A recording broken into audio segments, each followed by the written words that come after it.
Kamusta Cancerians? Welcome to Like a Tarot. Alamin natin kung anong energy ang masasaga para sa mga Cancerians. Unahin muna nating alamin ng mystical cards at saka ang angel number mo. Paalala para sa mga bagong viewers na ang reading na ito ay timeless reading. General reading at guide po lamang kaya hindi po magre-resonate sa lahat. Kunin mo lang yung akma sa sitwasyon mo. At kung kailan mo ito napanood yun ang start ng 1 week reading para sa iyo. Ikaw na bahala magpalit kung si person mo ito o ikaw.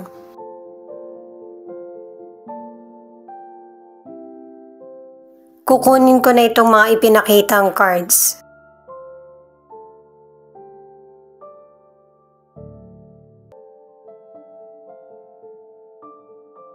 Itong unang card na inspiration, mas makakabuti na mas bigyan mo ng pansin yung mga positibong nangyayari sa buhay mo. Makakabuti rin sa iyo na maging open at saka yung makinig sa mga naririnig mong paliwanag. Kasi ito yung paraan para mas magkaroon ka ng clarity sa situation at saka yung malinawan yung isip mo at saka gumaan din yung pakiramdam mo. Maigi na yung klaro para hindi mo kailangan hulaan kung ano yung mga nangyayari. Itong boundaries naman ang nagsasabi na kapag ka meron kang gustong sitwasyon o kaya bagay, sabihin mo ng klaro. At saka kung ano yung totoo mong nararamdaman, kung ayaw mo, kailangan sabihin mo o kaya tanggihan mo. Yung boundaries kasi pagpoprotekta sa sarili, self-care at saka respeto. Itong dreams ay sign na malapit ng malutas kung ano man yung mga gumugulo sa isip mo or problems. Isa rin ito sa clue na para matugunan mo kung ano yung kailangan sa problema mo. At sign ito ng spirit guide mo na hindi ka nag-iisa sa journey na tinatahak mo sa buhay. Itong home naman, ganito rin katulad ng naunang cards na patungkol sa boundaries, na i-safe mo yung sarili mo sa mga sitwasyon, lalo na kung hindi ka naman involved o kaya yung kailangan ng payapa at klarong kasagutan sa problems. Merong situation na ikaw yung charge at may mga taong nakamasid sa iyo kung ano yung mga gagawin mong desisyon. Sa family man, sa pagkakaibigan o kaya sa trabaho, nakikita ng ibang tao na maaasahan ka kaya ikaw yung nasasabihan ng problems. Pero meron ka rin namang weakness na hindi nakikita ng ilan. Yon ay yung minsan gusto mo ring mapag-isa. Umiinit din naman yung ulo mo. Pero dahil sa paikisama ay hindi ka tumatanggi.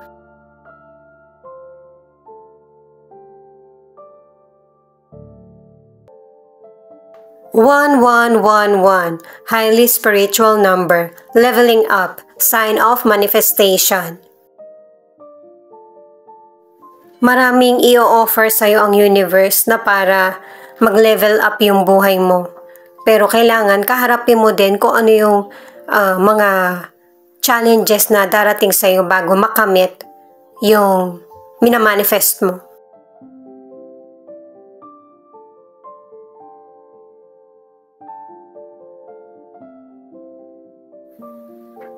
Ten of Swords, Eight of Cups, at the Star. Kaya pala sinasabing magkaroon ka ng boundaries. Kasi nga may mga taong hindi tapat sa iyo. Pwedeng kaibigan mo, person, o kaya family. At pinapakita rito na ayaw mo na ng ganitong sitwasyon. Gusto mo ng talikuran or tinatalikuran mo na kung ano yung mga hindi magandang nangyayari sa iyo. Kung ito yung naiisip mo pala ngayon or ginagawa mo na, tama yung desisyon mo. iiwan mo na yung career or negosyo na tingin mo hindi nagkakaroon ng improvement or hindi ka kumikita. Nakadalawang cards ka na. Ang ilan sa inyo nakakaranas ng bully o kaya may bully na person dun sa trabaho mo. Ang iba naman, ang dami mong trabaho pero hindi akma sa sweldo or kita na natatanggap mo. Yung idea na naiisip mo or bagong oportunidad na darating ang mas bibigyan mo ng atensyon. Ang ilan sa inyo na nasa relationship, sinisiraan ka ng person sa family mo, friends, or ibang tao. At para sa ilan, maybe ikaw ito or yung person mo na gusto nang abandonahin ang relasyon pero wala kang lakas ng loob na gawin ito. Ang ilan sa inyo, cool off o kaya hindi kayo nagpapansinan ng person mo. Ang ilan kasi sa inyo kaya nagkaroon ng pagbabago sa person mo, nakadalawang cards na para sa betrayal. Kaya ikaw nag-iisip ka na rin kung ano yung magandang desisyon para sa'yo na alam mo naman kung ano yung kasagutan. Itong The Sun in Reverse, meron ka ng desisyon para sa sarili mo. Pero inuulit-ulit mo yung yung mga pangyayari kung tama ba yung gagawin mong desisyon. Alam ng universe na importante sa iyo yung karir mo, negosyo, yung person mo or yung family, pero hindi ka masaya. Kaya binanggit sa mga mystical cards na kailangan inspired ka sa mga ginagawa mo, at saka kung kailangan tumanggi ka, tanggihan mo, at sundin mo kung ano yung mga pangarap mo. Piliin mo yung mga sitwasyon na makakapagpa-excite at saka energize sa iyo. Para naman sa ilang single, nagkaroon ka ng trauma sa dati mong nakarelasyon. At kapag gugustuhin mo ng makipagrelasyon, nagdadalawang isip ka. Pero base sa mga cards ay darating din yung panahon na makakayanan mong i-let go kung ano yung mga worries or painful na situation ng nakaraan. 7 of Swords, 8 of Swords, at 5 of Cups. Nakadalawang cards ka na biktima ka ng panlilinlang or betrayal. Nakatatlong cards na rin sa mapanlinlang na person. May ibang person na yung panlilinlang or panloloko ay patungkol sa pagnanakaw o kaya financial. Ang masakit nito ay mula pa mismo sa taong pinagkakatiwalaan mo.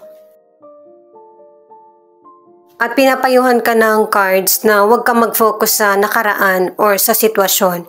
Mag-focus ka sa mas magbibigay sa'yo ng lakas ng loob. Kahit na hindi mo gusto yung nangyayari sa buhay mo or changes. Hindi naman lahat nawala sa'yo. Kailangan mo ng readjustment. Sa financial, hindi ito yung tamang panahon para mag-invest ka or palakihin yung negosyo mo. Kung gusto mo man magkaroon ng negosyo, yung maliit lang na kapital muna, yung simulan mo. Para sa ilang single, hindi mo deserve na paglaruan ka. Kaya kung napapansin mo yung potential person, pinapangakuan ka lang, tapos hindi naman niya tinutupad, yun na yung sign na hindi mo siya deserve. Kung meron mang personal issue yung person, hindi ikaw yung magiging sagot para matugunan yung mga kakulangan sa buhay niya.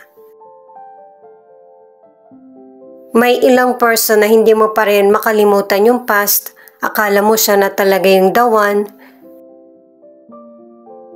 Kailangan mo magpatuloy sa buhay kasi marami ka pang makikilala. na mas deserve yung pagmamahal mo. Itong Queen of Pentacles naman ang nagsasabi na dedicated ka at saka devoted na harapin yung mga problems na dumarating sa iyo. Nananatili kang matatag at saka positive yung nasa isip mo na alam mong magkakaroon ng solusyon yung bawat problems na dumarating sa iyo. Deserve mo na mag-celebrate kasi marami ka pang ma-achieve sa buhay mo. Ang ilan na nasa relationship, bukod sa betrayal, hindi lang yung panilin lang sa relasyon ang nagawa ng person mo. Iba-iba ito guys, pwedeng sa financial, nadadamay niya na din yung ibang tao na halimbawa kasama niya pero hindi naman pala, yung gumagawa na siya ng kwento. Feeling mo hindi mo na ito matatakasan pero makakapag-desisyon ka na makipaghiwalay dito sa person. The Hanged, the Death, at the Moon. Itong mga cards na ito ang nagsasabi na madalas mong isipin yung problems mo, kung ano ba yung tamang solusyon. Pero habang ginagawa mo ito, marami kang mas nalalaman at saka natututunan na lesson. Nag-iisip ka rin ng ibang paraan o kaya ibang pananaw na para masolusyonan mo ng tama yung challenges sa buhay mo. At pinapaunawa sa iyo ng mga cards na meron kang kailangan tanggapin at saka kailangan i-release. Kahit na suportado ka ng family mo or kaibigan mo, importante na ikaw yung magdesisyon para sa sarili mo. Sa kalusugan naman, kahit na meron kang sakit or injury, meron namang treatment na para maging solusyon sa health problems mo. At dahil sa malaking pagbabagong nangyayari sa buhay mo, ang ilan sa inyo hindi nakakaya ng emosyon mo kaya ang ilan ay stress o kaya nagkakaroon ng depression. Nakatatlong cards ka na hindi ka makapag-focus. Magpa-check ang ilan sa inyo lalo na kung patungkol yung issue sa hormones. At para sa ilang single, nakatatlong cards ka na hindi mo makalimutan yung past person mo or yung trauma ng nakaraan. Nakatatlong cards ka na rin para sa pag-release ng negative emotion patungkol sa past.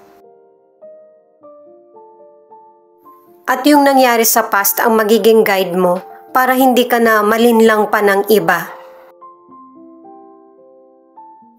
Para sa ilan na nasa relationship, pareho kayo ng person mo na nililinlang ang sarili. Ipinapakita sa kapwa na okay kayo pero ang totoo, hindi maayos ang relasyon nyo. Itong judgment, nakatatlong cards ka na para sa clarity kung ano yung desisyon na dapat mong gawin. Kung hindi mo gagawin ngayon, sa future gagawin mo na magkakaroon ng realization na magdidesisyon ka na para sa sarili mo. Patungkol ito sa relasyon, sa kapwa o kaya sa person mo, ang iba naman ay patungkol sa career o kaya negosyo. Pinapaalala din ng card na huwag nang balikan yung maling nakagawian. Mag-move forward. At saka para sa ilan na nasa relationship, kung tingin mo, nililinlang ka ng person mo, kailangan may mga ebidensya ka. Yung ikaw mismo yung nakakita or nakaalam. Para hindi ka baliktarin sa sitwasyon.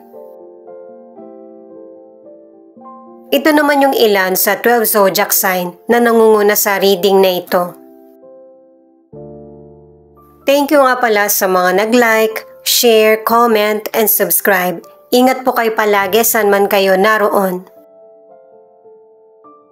Pisces, Sagittarius, Aries, Aquarius, Taurus, Libra. Posibleng hanggang dito sa charms mag-resonate ka or hanggang sa tarot cards lang.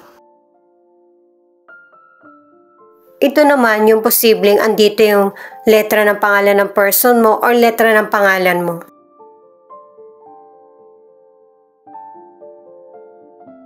M, L, I, F, U, Q, N, X.